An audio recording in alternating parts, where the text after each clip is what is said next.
Hi, guys. It's Steve with Spirit Mechanics. And if you didn't know, you caught me being blind in my own living room. Hopefully, you guys caught the quick word, and hopefully, you guys tuned in last night for Thursday Night Live. We appreciate it, as always, and hopefully, it was beneficial to you. We try to have topics every month that are based off of your all suggestions, things that you would like to know, or methods that you could use in order to find your gifts, which is kind of what we're talking about this month and what we started talking about last month. But if you want to catch up on last month's topic so that you have a little bit of a leg up on what we're discussing this month, feel free to pop over to our YouTube and check them out there. Everything is backlogged there for up to a year. So since we've been doing the big changes with our lives. So Brian's been hustling for you guys. He put out a video not too long ago about what he has planned and what he's been doing. So if you've missed that one, it's actually pinned in our featured videos at the top of our Facebook page.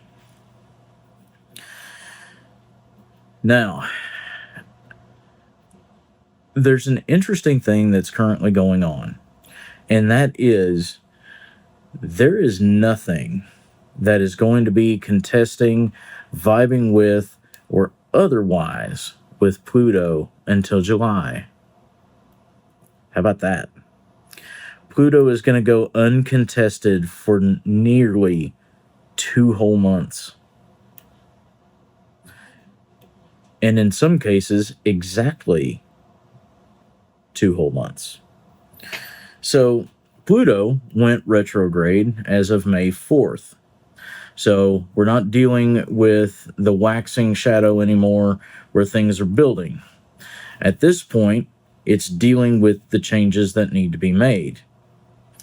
So what does Pluto do? For those of you who usually don't catch the forecast or are new to our Facebook page, I read the flow, so the energy that circulates in and out of us at all times. I read that based off of retrogrades and different things that add a little bit of parameter to how things are shaped. So currently, Pluto is the only thing in retrograde. Pluto is a planet that governs transformation, transition, and transmutation. The ability to transform yourself, change, the ability to transmute things, so take things that are useless and make them useful, and transition. Let things that need to die. Allow old habits and old patterns and old cycles to be old and disappear. It's also the planet of rebirth and regeneration. So once the retrograde actually ends, those things start to happen.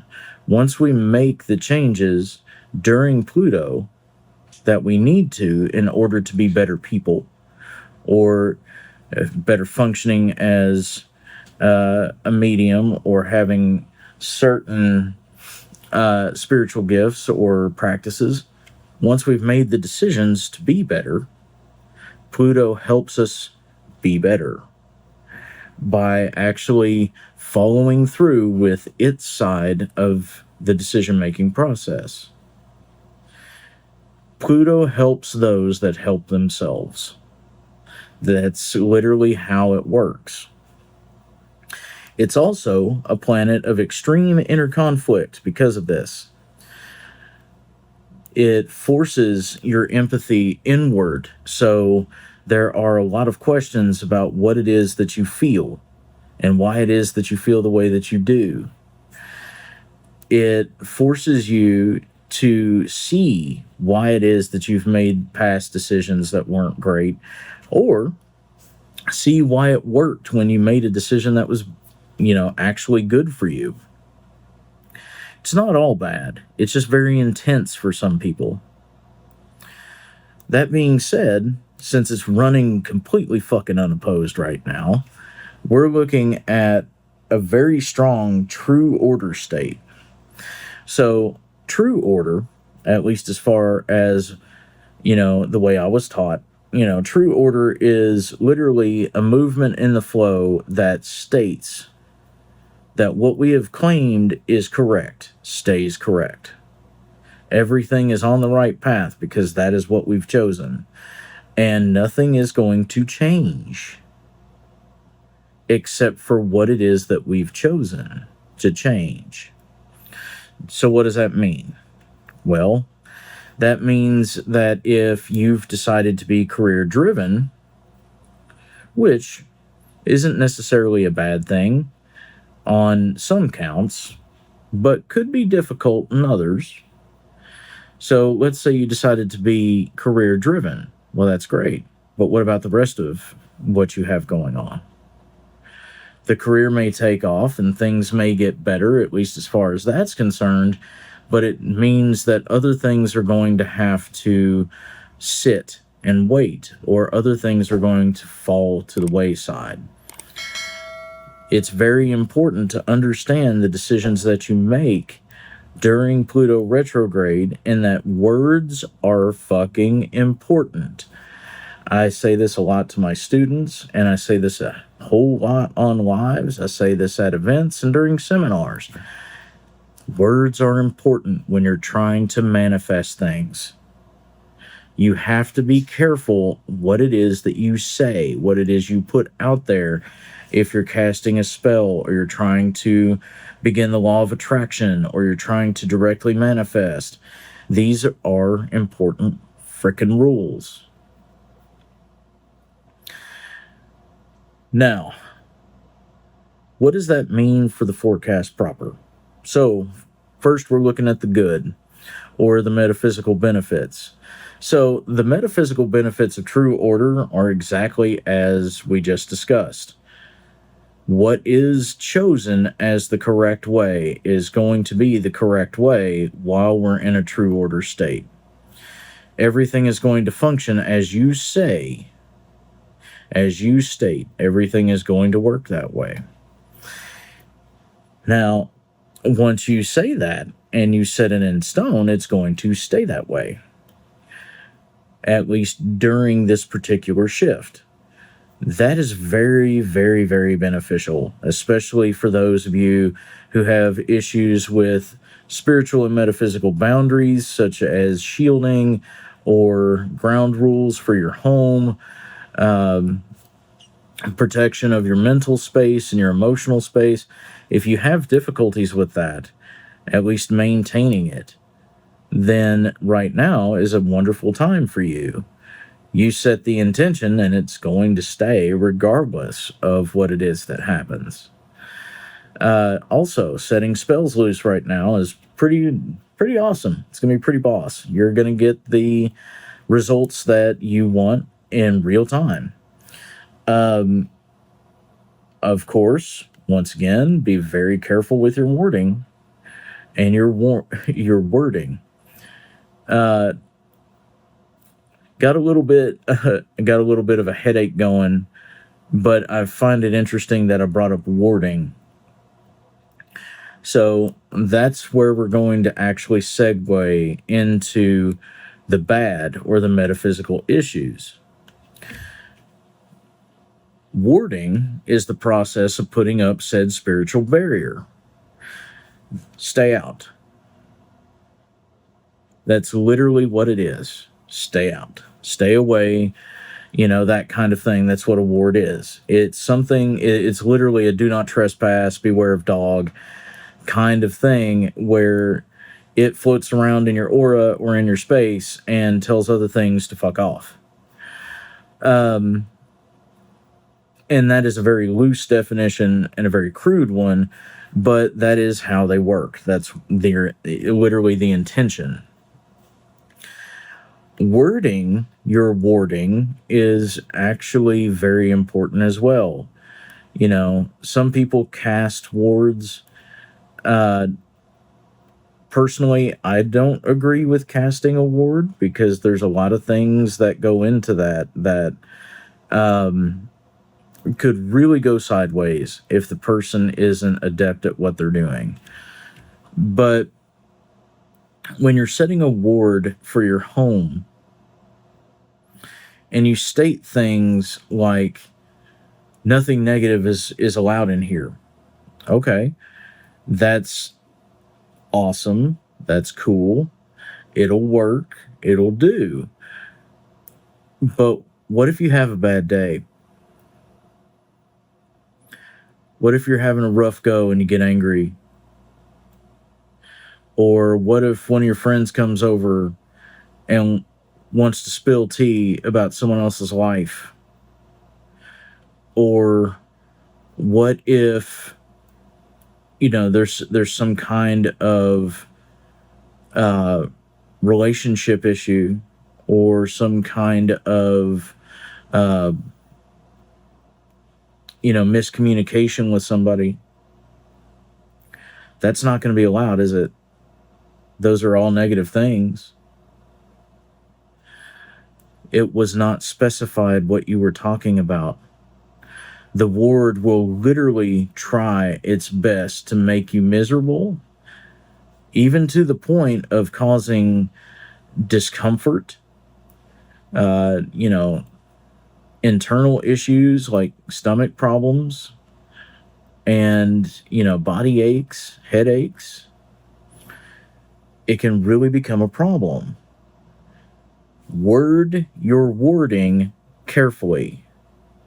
And that's honestly not just a now thing, that's an all the time thing. Right now, it's gonna be rough.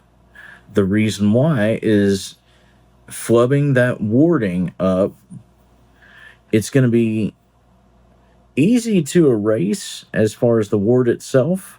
It's not going to be easy to fix as far as the effect, because it's what you stated as what it is you want in your space and in your life. Be very careful with that. Be very careful with what you state to your clients. If you are a practitioner, if you're a card flipper, if you are a medium of sorts, be very careful what it is that you say to your clients.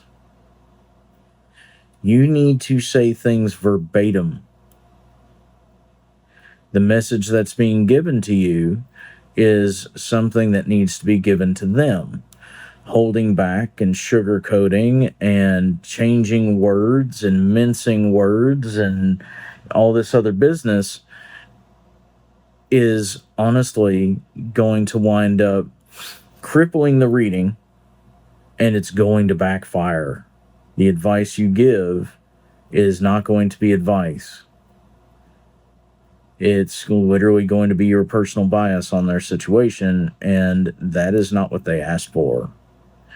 So be very careful not to dull the reading. If it's harsh, it needs to be. If it's more lighthearted than you feel is necessary, it's probably because the person needs a break. You need to be able to gauge the situation before you open your mouth. Lastly, with the true order state, things have a tendency to get overly structured when it comes to certain practices. Sorry, mustache. What do I mean by that? What I mean by that is once something is set as far as a correct path, it doesn't allow for much deviation. Can you? Yeah, but you have to set it in motion. Trying to do things out of what you have claimed is your current zone without actually stating that you want to deviate or change or move things is literally going to end in problematic situations. Does it mean that you're not going to get what you want? No, you're going to get exactly what you want. But notice how I said that. You're going to get exactly what you want. You're going to be able to deviate. but at what cost? Right now, it's a monkey's paw kind of situation. If things are stated correctly and are not just said out here, but felt differently here, if those two things are together, I feel this, so I say it. I say it because I feel it. When you're building your intentions, as long as those are together, you don't have anything to worry about. 9 times out of 10, though, motherfuckers do not speak what they feel. Of course, there's something to say for time and place, but if you're casting, if you're working, if you're talking, if you're mediuming, if you're doing, feeling one thing and stating another is fucking lying. And a true order state is going to smack you for that. So be prepared. So, looking at the ugly or the mundane effects. So this is literally the NASCAR, the train wreck, you know, the person in that ensemble that probably shouldn't be wearing that. This is literally what people want from these forecasts. And right now, if you caught last week was all about the push for understanding where you are and taking that moment to grieve things that need to be let go. This is literally going to be the put up or shut up. So what I mean by that is the decisions that you made as Pluto was starting to build, it's pretty much wanting you to lay your money on the table. Okay, you said you wanted these things. Now work. Now do. Prove it. Show me. Let me know that you are actually going to work for this, that you actually want this before I give it to you. Because of this, people are going to be very lost. So the big thing is, right now, that people are going to be moving towards this space where they're having to reconcile specific decisions. If you make that decision at the beginning of Pluto retrograde and you have no intention of carrying it through, you're going to start it out pretty bad. You're going to wind up in a space where you get smacked on a daily basis until you do it anyway. So people are going to be wrestling with decisions that they've currently made, that they've recently made. And it's going to be very difficult for them to differentiate what it is that they should be doing based off of said choices and what it is that they are procrastinating, denying, force feeding other people, transferring, projecting. There's going to be a real need to be able to tell the difference between your own bullshit and difficulties of life. It's going to be very difficult for some people to reconcile the fact that they were the ones that chose where they're at. And disclaimer, do I mean that everything in life is a choice? No, I don't. Circumstances of life are a thing. Chaos in life is a thing. It's supposed to be. What I'm talking about are the things that you choose for yourself. Choices have consequences. It's not consequences that lead to fucking choices. You're never forced to make a choice. You're forced to actually accept responsibility for what you chose. Be aware that people are going through that right now. Fuck, maybe I shouldn't have said that. Well, maybe I shouldn't have made that decision. Well, I thought I'd be in a different place by now. I thought I'd have my shit together by now. Maybe I made the worst decision I could have on this particular thing. There's going to be a lot of that. There's going to be a lot of second guessing. There's going to be a lot of self doubt. And be aware that trying to confront people about that shit right now is literally just going to be poking a bear. Yeah, you can get away with it for a minute before that bear literally tries to take your head off. Be mindful of other people's situations. It's not difficult to gauge a situation. You don't have to be psychic to do that. You just have to be observant and attentive. And to me, those are two different things. Observation is seeing it from a distance and going, cool, it's there. Attentive is being close enough to see why it's there. And taking the time to alleviate it or sit with it. The last thing I'm going to say is some more upbeat stuff. Because after that kind of forecast, I think it's necessary. Happiness isn't something that you have to strive for, that you have to beat yourself to death for, that you have to pray for, that you have to cast spells for. It's not something that you have to strangle your life to get. It's something that is freely given that all you have to do is accept. Yeah, people get tired of hearing the count your blessings thing. They get tired of hearing, look at 5 things to be grateful for. They get tired of hearing that there's plenty to be happy for. And when you're depressed and when you're stressed, yes, it's fucking annoying. But does it make it any less true? No. There is always something in your life to be grateful for, to be happy about, to find joy in. And right now, that's the kind of shit that you guys need to be doing. Stressing and bitching and cussing and carrying on and going nuts over situations, is it really helping? No. Find something to get some solace. Find a place, as I mentioned last week, find a place for your respite.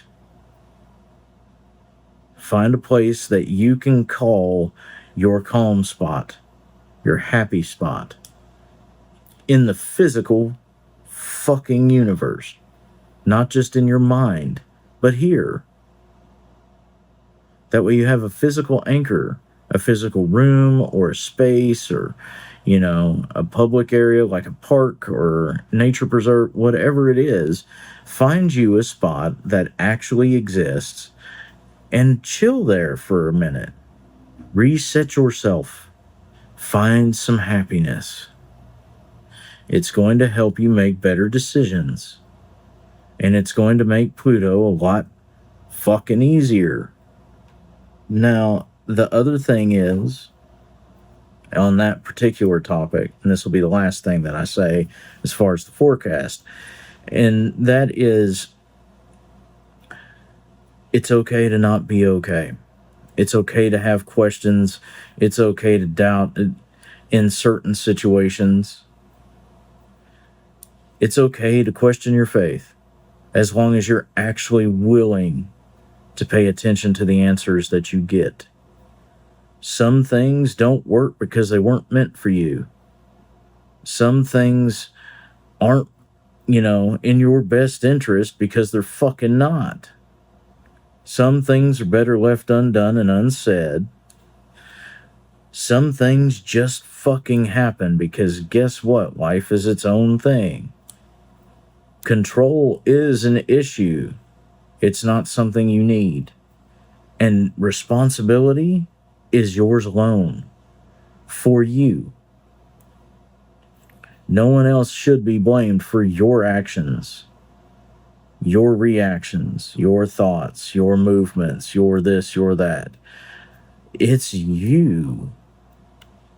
Your decisions, your thoughts, your actions, your consequences. If you want better, you need to choose better. Now is a great fucking time to do that. Life is only as difficult as you make it because it should be as easy as breathing. And if you guys like that one, that is a Wonder Twin power that Brian and I came up with. It's gonna be okay. It's gonna get better. Things aren't as bleak as they seem. Keep your head up. Keep your chest out. Keep your shoulders back. Act like you have the life that you wish for, because guess what? You already do. As far as elemental affinities, we were looking at water and water alone. Water is an element that carves new paths into life, allows for new growth in life, and is the emotion that we carry through life. Choice itself. Be mindful, y'all. Be awesome. It takes a lot less energy to be awesome than it does to be an asshole. And that is not just for other people, but to yourself as well. Give yourself a fucking chance. Vibe with you and make good decisions for yourself. You can do it. I promise. Alrighty, guys, that does it for the forecast. And we'll be getting with you guys over the next little bit. We'll probably have some more content for you going up on the YouTube. And as always, please take care of yourselves, take care of each other, and remember that those that have the power to change themselves have the power to change the world around themselves. Love you. If you like this video, make sure you check out the Spirit Mechanics YouTube channel, where we have dozens of videos going into various spiritual topics, some music, and we take you on our adventures while we ghost hunt. Don't forget to give us a like and subscribe to the channel to stay up to date with every new episode. If you like this video, make sure you check out the Spirit Mechanics YouTube channel, where we have dozens of videos going into various spiritual topics, some music, and we take you on our adventures while we ghost hunt. Don't forget to give us a like and subscribe to the channel to stay up to date with every new episode.